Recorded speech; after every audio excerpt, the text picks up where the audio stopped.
Kembali lagi bersama channel kita semua. Jika Anda suka, jangan lupa komen, like dan subscribe, serta bila Anda berkenan.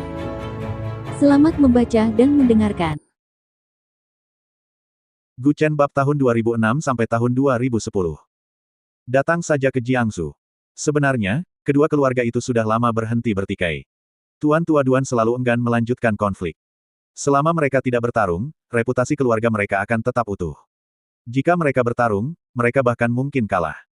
Oleh karena itu, keluarga Duan adalah yang paling tidak ingin melanjutkan konflik pembalasan dengan keluarga Zhao. Mereka sudah pensiun dari dunia bela diri, hanya ingin hidup damai. Namun, keluarga Zhao, selama ratusan tahun, tampaknya seperti menggunakan steroid, bersikeras untuk bersaing dengan keluarga Duan. Ini memaksa keluarga Duan untuk selalu siaga tinggi, kedua belah pihak kelelahan, dan generasi demi generasi tidak dapat menemukan kedamaian. Itulah tepatnya yang aku inginkan. Itulah tepatnya yang aku inginkan. Kata Tuan Tua Zhao, menggenggam tangan Tuan Tua Duan dengan erat. Generasi muda di sekitar mereka semuanya sangat marah, merasa bahwa tindakan lelaki tua itu bertentangan dengan keinginan leluhur mereka. Bagaimanapun, mereka telah menentang keluarga Duan selama beberapa generasi, dan tiba-tiba mereka berhenti. Apakah ini semacam lelucon? Dendam berabad-abad, hanya karena satu kalimat dari Gu Chen, kedua keluarga akan mengesampingkan perbedaan mereka. Kakek, apa kau bercanda? Keluarga Zhao dan keluarga Duan telah menjadi musuh bebuyutan selama ratusan tahun, dan kau hanya menyelesaikan masalah dengan beberapa kata. Teriak seorang pemuda berkacamata. Bukannya mereka tidak bisa menerima rekonsiliasi dengan keluarga Duan, mereka hanya merasa itu terlalu terburu-buru. Kedua keluarga telah bertikai selama berabad-abad, dan sekarang mereka berjabat tangan dan berdamai hanya dengan beberapa kata. Bagaimana orang-orang di bawah bisa menerima ini? Sebenarnya, Tuan Tua Zhao sudah lama ingin menyerah, tetapi dia sedang mencari sesuatu, apa yang dia cari. Tentu saja, dia mencari jalan keluar. Untuk menang melawan keluarga Duan, keluarga Zhao terus terang telah kehilangan banyak tahun pengembangan, menghabiskan sejumlah besar uang setiap tahun untuk merekrut dan membajak bakat. Setiap generasi kepala keluarga pada dasarnya mencari cara untuk mundur. Sekarang Gu Chen telah memberi semua orang jalan keluar ini, bukankah akan bodoh jika tidak mengambilnya? Kau boleh tidak setuju, tapi kau harus merahasiakannya. Gu Chen melirik pemuda itu dan berkata dingin. Jika keluarga Zhao ingin melanjutkan, hanya ada satu hasil, Gu Chen akan tanpa syarat mendukung keluarga Duan, selamanya membuat mereka selangkah lebih maju. Pemuda ini bodoh dan telah membuat Tuan Muda Gu menertawakan saya. Tuan Tua Zhao berkata pelan, menatapnya. Orang tua itu cukup masuk akal dan tahu bahwa selama Gu Chen memihak keluarga Duan, hanya akan ada satu hasil dalam kompetisi arena ini. Tapi ada satu hal yang tidak saya mengerti. Gu Chen berkata dengan senyum tipis, tolong jelaskan, Tuan Tua Zhao. Kapan kau mempelajari pedang ilahi 6 meridian? Beberapa gerakan yang baru saja dia demonstrasikan dengan santai pasti membutuhkan setidaknya 10 tahun pelatihan di bawah bimbingan para tetua keluarga Duan. Tapi menurut Gu Chen, dia baru berada di Kunan untuk waktu yang singkat. Percaya atau tidak, aku mempelajarinya di tempat. Gu Chen merentangkan tangannya dan berkata sambil bercanda. Mempelajarinya di tempat. Hal ini membuat guru tua Zhao benar-benar tercengang, bahkan Duan Wengsuan menatap Gu Chen dengan terkejut. Duan Wengsuan baru mencapai tingkat ke-6 dari pedang ilahi 6 meridian, atau bahkan baru memasuki tingkat ke-6. Jika apa yang dikatakannya benar, maka gerakan yang dipelajarinya di tempat itu pastilah beberapa gerakan yang telah didemonstrasikan Duan Wengsuan. Dia hanya mendemonstrasikan beberapa gerakan manipulasi Qi, namun Gu Chen sudah mampu menyimpulkan gerakan-gerakan lainnya. Pedang ilahi 6 meridian di tangan kiri, 6 di tangan kanan, menggunakan titik akupuntur yang sama. Memahami titik akupuntur mana yang dirujuk oleh ke-6 meridian ini sama artinya dengan memahami esensinya. Aku hanya menggunakan 3 gerakan. Bagaimana kau bisa menyimpulkan 3 gerakan lainnya? Duan Wengsuan bertanya dengan heran. Dia terkekeh malu-malu dan berkata, titik akupuntur pedang ilahi 6 meridian semuanya saling terhubung. Jika aku tahu satu, aku bisa menyimpulkan yang lain, apalagi 3 yang kau demonstrasikan. Apa kau pikir aku tidak tahu 3 gerakan lainnya? Semua orang. Teknik rahasia keluarga Duan, banyak yang telah mempelajarinya sepanjang hidup mereka tanpa menemukan cara untuk melawannya, namun orang ini telah menguasainya hanya dengan sekali pandang. Tanpa sengaja, dia telah menamparkan banyak wajah. Bahkan anggota keluarga Duan, yang telah berkultivasi selama beberapa dekade, tidak dapat melakukan gerakan-gerakan itu sebaik Gu Chen. Tuan Tua Zhao benar-benar yakin. Dengan seseorang seperti ini di keluarga Duan, keluarga Zhao tidak akan memiliki kesempatan untuk bangkit kembali selama 10, 20, atau bahkan 50 tahun. Setidaknya, kesalahan tidak akan lagi ditimpakan pada keluarga Duan. Pada akhirnya, keluarga Zhao kalah dalam pertandingan, dan kerumunan di bawah panggung menyaksikan kedatangan era baru bagi keluarga Duan. Dalam perjalanan pulang, Semua orang di keluarga Zhao merasa sedih. Mungkin sebagian dari mereka menyalahkan kepala keluarga mereka karena terlalu lemah pendirian. Bagaimana mungkin keluarga sebesar itu takut pada seorang pemuda? Apakah kalian sangat tidak puas dengan kakek kalian? Lelaki tua itu memandang ekspresi cucu-cucunya yang tidak yakin dan berkata pelan. Pemuda di sampingnya menoleh dan melirik mereka, kakek, apakah keluarga Zhao kita benar-benar seburuk itu? Kita memiliki 20% cadangan emas dunia. Kita mungkin tidak lebih kaya dari sebuah negara, tetapi kita pasti dapat memengaruhi setengah negara, kan? Kalian tidak berpikir bahwa memiliki uang berarti kalian dapat melakukan apapun yang kalian inginkan, kan? Lelaki tua itu menggelengkan kepalanya sedikit dan mencibir, ketika seseorang ingin menargetkan kalian, mereka tidak peduli apakah kalian benar-benar kaya atau tidak. Bukankah Hesen kaya pada waktu itu? Apakah keluarga Zhao dari dinasti Song miskin? Mereka masih dikejar dan dipukuli. Dinasti lain binasa karena kemiskinan dan penderitaan yang meluas, tetapi dinasti Song berbeda. Rakyat mereka terlalu kaya, sehingga mengakibatkan militer yang lemah. Keluarga Zhao sekarang sama. Mereka tidak kekurangan uang, jadi mereka percaya mereka dapat membeli apa saja dengan uang. Bukankah menjadi kaya itu luar biasa? Dengan uang, apa yang tidak bisa dibeli keluarga Zhao? Kata pemuda itu dingin, sambil merangkulnya. Pria tua itu mengetuk tongkatnya. Semua orang masih merajuk, tetapi tiba-tiba seluruh ruangan menjadi hening. Pergi dan cari tahu siapa anak itu. Tanyakan kepada paman dan tetua kalian yang pernah melawannya tentang kekuatannya. Sekumpulan bocah sombong. Dia tahu setidaknya 50-60% tentang latar belakang Gu Chen. Dalam hal identitas dan kultivasi, dia setidaknya sekuat keluarga Zhao. Mungkin bahkan lebih kuat. Jika keluarga Zhao benar-benar ingin bertindak gegabah, mereka dapat bergabung dengan keluarga Duan untuk mengusir mereka dari Yunan. Setelah dinasti Song, ini adalah satu-satunya tempat yang tersisa bagi keluarga Zhao, dan mereka telah tinggal di sana selama ratusan tahun. Jika mereka kehilangan tempat ini pun, lelaki tua itu tidak akan punya muka untuk menghadapi leluhurnya. Keluarga Zhao sebagian besar mempekerjakan ahli dari luar, baik dengan menikah ke dalam keluarga atau mengubah nama keluarga mereka. Ketika benar-benar sampai pada saat kritis, berapa banyak dari orang-orang ini yang dapat diharapkan untuk mempertaruhkan nyawa mereka untuk mereka? Jelas, Gu Chen hanya singgah di Yunan untuk urusan bisnis. Bahkan jika mereka harus bertarung, setidaknya mereka harus menunggu sampai dia pergi. Ayah, apakah anak itu sangat kuat? Seorang pria berjenggot di sebelahnya berkata dengan suara berat. Aku tidak tahu apakah dia kuat atau tidak, tetapi keberuntungan yang dia bawa menunjukkan bahwa anak itu bukan orang biasa. Keluarga Duan benar-benar diberkati telah menemukan keturunan yang begitu kuat. Sungguh patut dicontoh. Kakak Chen, kita berangkat besok, kan? Tanya Lan Wancheng sambil mengemasi pakaian. Gu Chen berbaring di tempat tidur, semua mata tertuju padanya, seolah menunggu jawaban pasti. Tentu saja. Semuanya sudah selesai, apa gunanya tinggal di sini? Katanya dengan yakin. Semua orang mengangguk sedikit setelah mendengar ini, merasa tenang. Terutama Seng Anan, masih ada lebih dari sehari sampai bulan purnama, masih ada waktu. Tapi, bagaimana dengan kakak iparmu? Lan Wancheng menoleh dan bertanya dengan curiga. Gu Chen meletakkan tangannya di belakang kepala dan mencibir, apapun yang terjadi, terjadilah.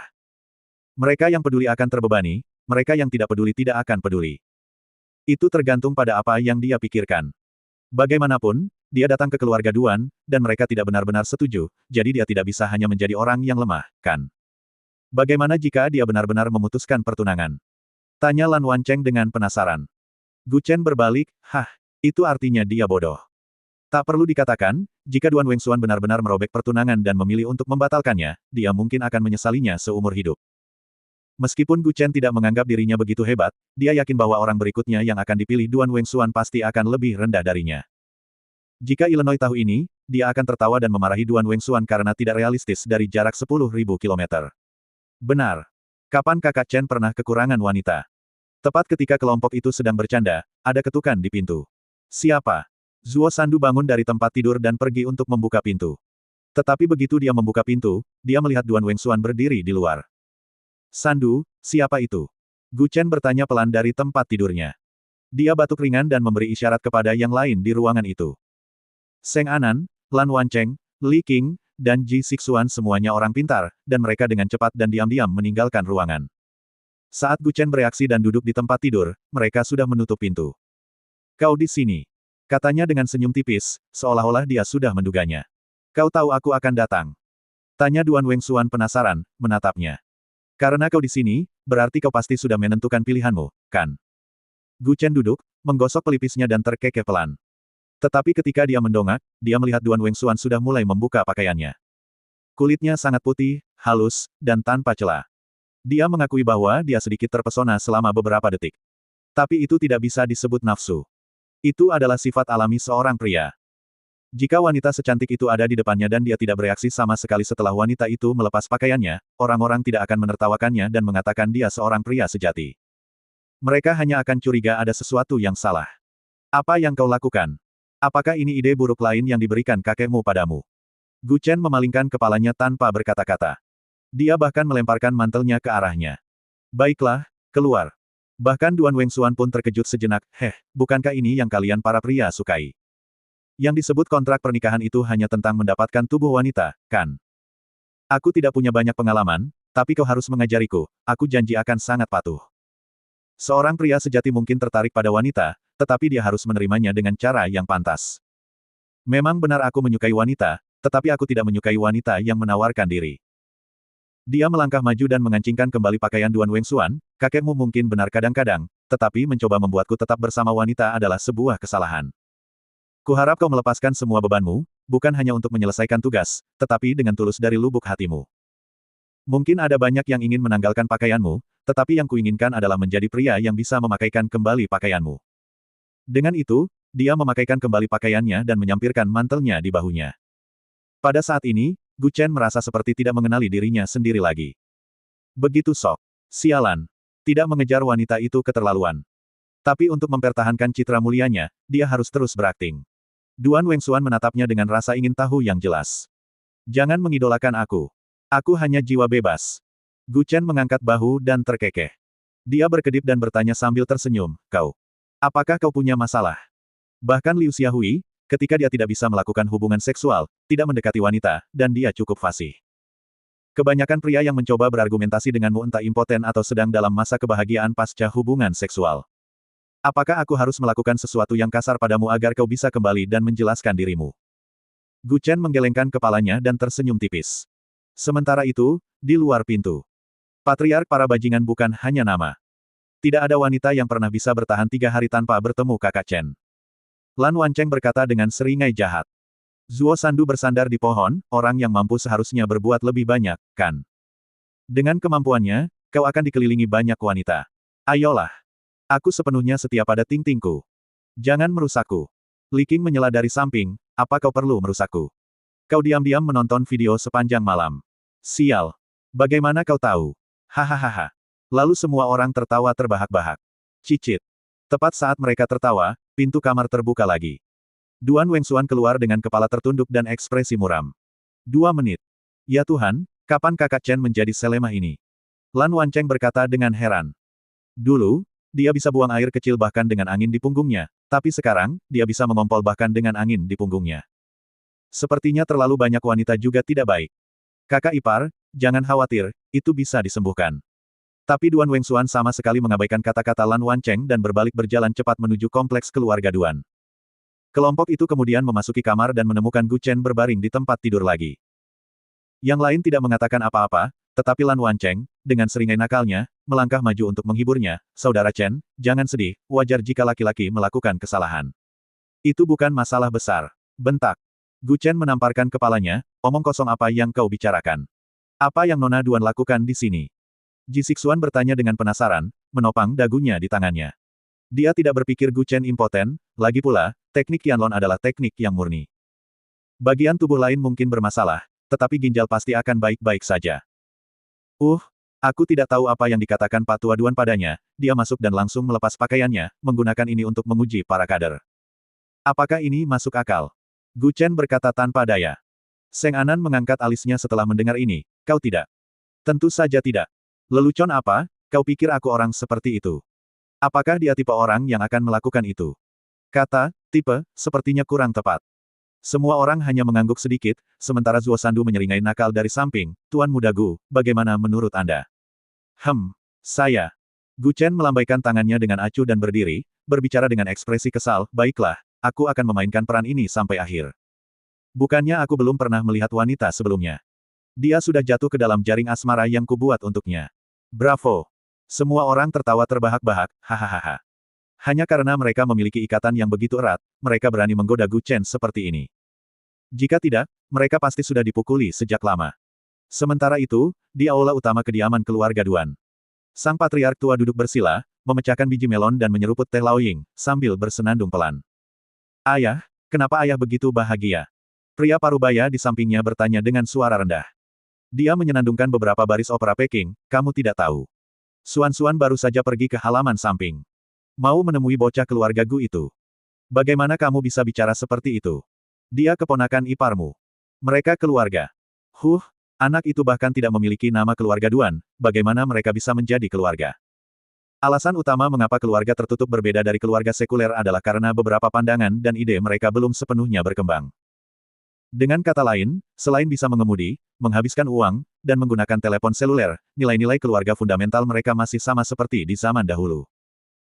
Lagi pula, Gu Chen tidak bisa menikah dengan keluarga itu, jadi ketika Duan Wengsuan memiliki anak, anak itu pasti tidak akan memiliki nama keluarga Duan. Meskipun memiliki darah keluarga Duan, di benak banyak orang, ia sudah dianggap sebagai orang luar. Sok tahu. Kenapa pemikiranmu bahkan tidak bisa menyamai pemikiran orang tua ini? Kata Tuan Tua Duan tanpa daya. Terlepas dari nama keluarga anak itu, ia membawa setidaknya setengah darah keluarga Duan dan setengah darah keluarga Gu. Ketika keluarga Duan benar-benar menghadapi krisis hidup dan mati, apakah menurutmu Gu Chen akan berdiam diri? Tujuannya adalah untuk mengikat Gu Chen. Selama keluarga Gu ditaklukkan, keluarga Duan dapat makmur setidaknya selama 20 tahun. Ayah, kau begitu meninggikan orang itu. Dia mungkin jago berkelahi, tapi di masyarakat sekarang ini, bukan hanya soal berkelahi. Pria itu mengangkat bahu dan berkata dengan nada menghina. Tapi Tuan Tua Duan menunjuknya dan berkata dengan kesal, statusnya lebih tinggi darimu, kekuatannya lebih besar darimu, dan dia bahkan belum meremehkanmu, tapi kau sudah meremehkannya duluan. Departemen Intelijen Keluarga Duan telah menyelidiki Gu Chen secara menyeluruh. Dia mengendalikan seluruh provinsi Barat Daya dan juga komandan perbatasan utara, sementara keluarga Duan. Mereka harus bertarung dengan keluarga Zhao hanya untuk sebuah kota kunan. Jika bukan karena mediasi Gu Chen, keluarga Duan akan dipermalukan lagi kali ini. Oleh karena itu, jika keluarga Duan ingin mengimbangi langkah Gu Chen kali ini, mereka harus mengerahkan seluruh kekuatan dan sepenuhnya bekerja sama dengan operasinya di perbatasan selatan. Dalam bisnis, mencari mitra bukan tentang hubungan pribadi, tetapi tentang kekuatan secara keseluruhan. Jika orang-orang berpikir bahwa keluarga Duan seperti orang tua renta, lalu apa gunanya menikah dengan keluarga Duan? Yang disebut aliansi pernikahan sebenarnya hanyalah dua keluarga yang mendapatkan apa yang mereka butuhkan dan kemudian bersatu untuk bersama-sama melawan risiko, kan? Jelas bahwa keluarga Duan sedang mengalami kemunduran sekarang, dan orang tua itu hanya menunggu Gu Chen untuk memberi mereka dorongan, tetapi beberapa anggota keluarganya begitu tidak mengerti. Pria parubaya itu masih meremehkan, cek, siapa yang tahu apakah itu benar atau tidak. Dia hanya anak muda berusia 20-an, bagaimana mungkin dia memiliki kemampuan sehebat itu? Ketika saya berusia 20-an, saya baru saja kembali dari belajar. Orang normal mana yang menjadi jenderal di usia 20-an? Benar. Dia berhasil. Hanya karena kamu tidak bisa melakukannya bukan berarti orang lain tidak bisa. Kamu harus belajar darinya. Saat ayah dan anak itu sedang mengobrol, Duan Wengsuan berjalan dari sisi lain dengan wajah muram. Ketika kakek Duan melihatnya kembali, dia terkejut. Baru 10 menit, kan? Bahkan berjalan bola-balik saja butuh 2 atau 3 menit, dan melepas pakaiannya juga butuh waktu, dan dia sudah kembali. Nak, kau tidak pergi? Tanyanya bingung. Duan Wengsuan memalingkan muka, aku pergi. Kau pergi. Dia tidak baik. Dia sama sekali tidak tertarik padaku, dan dia bahkan berkata, kakek, apa yang kau lakukan terlalu tidak tahu malu. Sangat memalukan. Kakek Duan duduk di samping, termenung. Ada pepatah lama yang mengatakan bahwa bahkan pahlawan pun tidak bisa menahan pesona wanita cantik. Tetapi jika seorang pria normal tanpa masalah fisik dapat mempertahankan prinsipnya ketika seorang wanita berinisiatif untuk membuka pakaian dan mendekatinya, pengendalian diri seperti itu adalah sesuatu yang tidak dapat dicapai oleh kebanyakan orang. Hahaha, ayah. Kau senang sekarang, menemukan tunangan untuk Suan-Suan yang bahkan tidak bisa melakukan itu, apakah dia benar-benar seorang pria? Pria parubaya itu tertawa terbahak-bahak. Duan Wengsuan memutar matanya ke arah paman keduanya, bukannya dia tidak mampu, tapi dia tidak tertarik padaku. Atau, dia tidak tertarik pada orang sepertiku yang datang kepadanya secara cuma-cuma. Kali ini, kakek salah. Aku salah mengira dia orang biasa, yang membuatku semakin yakin bahwa penilaianku benar. Tuan Tua Duan, dengan tangan di belakang punggung, berkata dengan suara berat, naga sejati melompat ke langit, ular piton menerjang ke perairan dangkal.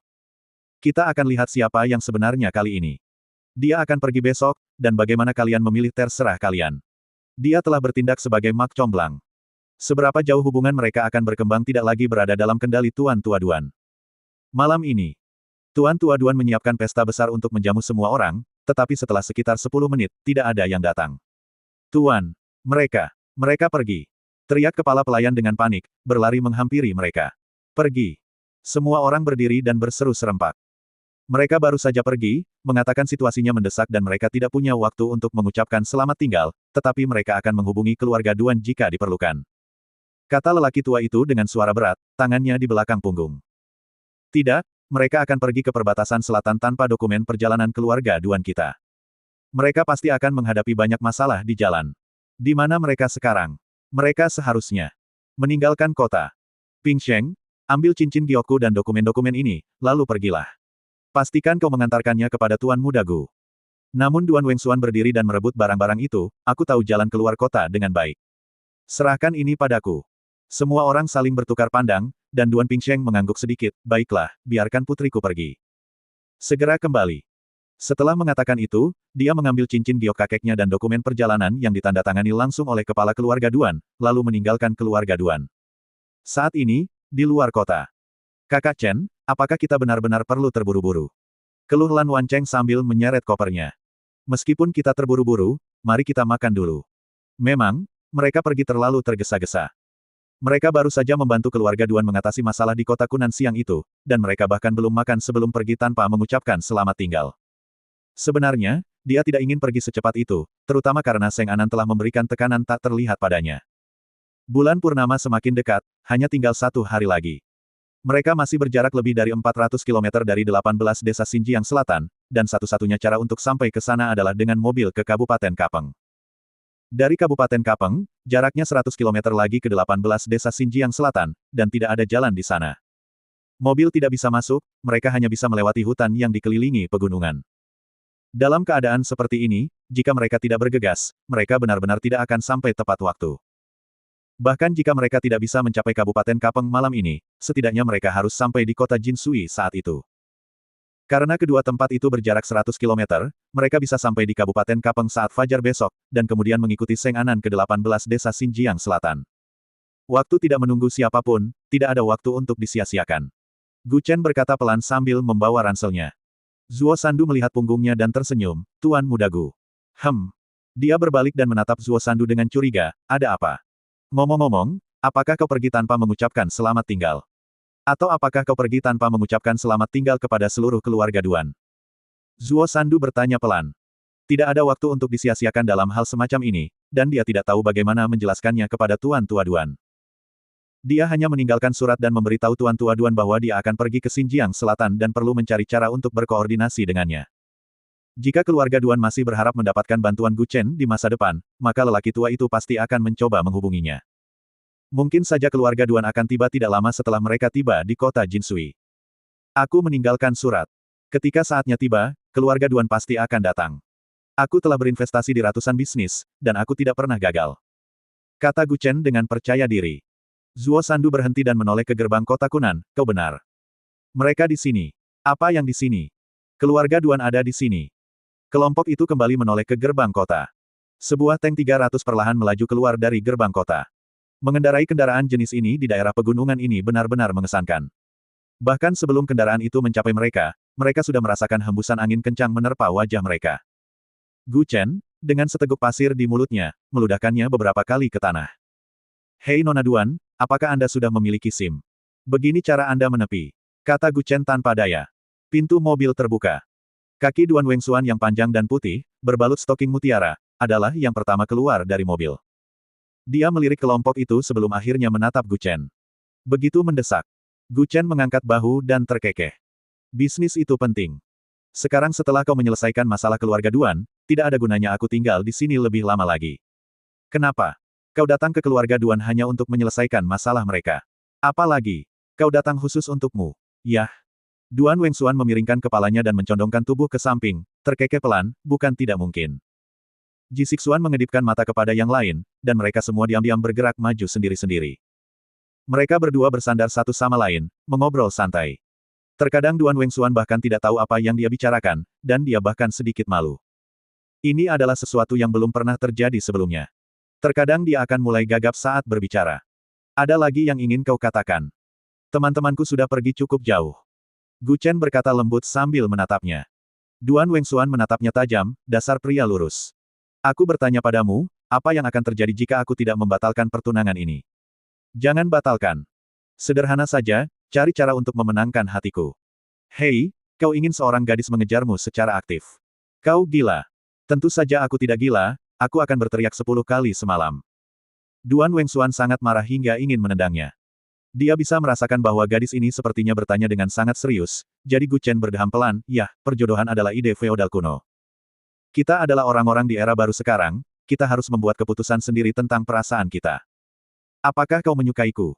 Duan Wengsuan langsung berkata. Membicarakan cinta terlalu basa-basi, dan membicarakan rasa suka saja tidak cukup. Kita bertemu secara kebetulan dan kita masih bisa saling menyukai. Ini takdir. Gu Chen tiba-tiba berkata serius. Kau bisa menyebutnya brengsek, tapi dia tidak berkencan dengan setiap orang yang ditemuinya. Kau juga tidak bisa menyebutnya bukan brengsek, tapi semua wanita di ruangan ini sedang menjalin hubungan. Duan Wengsuan mengangguk seolah mengerti, lalu.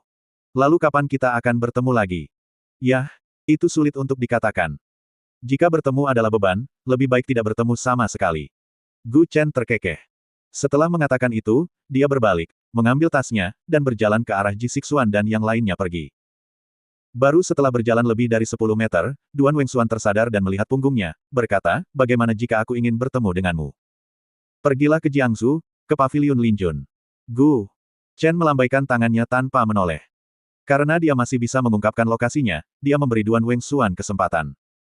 Hubungan antara pemburu dan mangsa membutuhkan fleksibilitas. Bahkan setelah berjalan lebih dari 100 meter, Ji Sixuan masih bisa melihat tank 300 terparkir di pinggir jalan, dan Duan Wengsuan masih mengawasi punggung kelompok itu. Hah, aku benar-benar terkesan. Obat apa yang kau berikan padanya dalam 1 hari? Tanya Ji Sixuan dengan ekspresi bingung. Gu Chen, sambil membawa tasnya, tersenyum tipis, wajahku adalah obat paling ampuh di dunia. Tidak ada wanita yang pernah mampu menahan tatapanku yang dalam selama lebih dari 3 hari. Jika aku memiliki kulit setebal milikmu, bukankah aku juga akan menjadi idola? Hahaha. Apa hebatnya menjadi idola? Menjadi saingan 10.000 adalah tujuan seorang pria. Proses 3 langkah untuk mengejar wanita, kebijaksanaan, keberanian, dan tanpa malu. Seorang pria harus selalu menjaga akal sehat, bukan menjadi pengecut tak berdaya yang tidak bisa mengendalikan diri. Hanya pria seperti itulah yang paling menarik bagi wanita. Aku lebih memilih melajang daripada menjadi pria lemah, lalu kenapa? Setelah meninggalkan pinggiran kota Kunan, rombongan akhirnya tiba di stasiun bus. Tiket pertama mereka adalah ke kota Jinsui. Saat ini masih relatif pagi, dan mereka memperkirakan akan tiba di kota Jinsui sekitar pukul 8 atau 9 malam. Pada saat itu, pasti masih ada mobil pribadi yang menuju Kabupaten Kapeng. Asalkan uangnya pas, tidak ada sopir yang akan menghindari mengemudi di malam hari. Bersambung.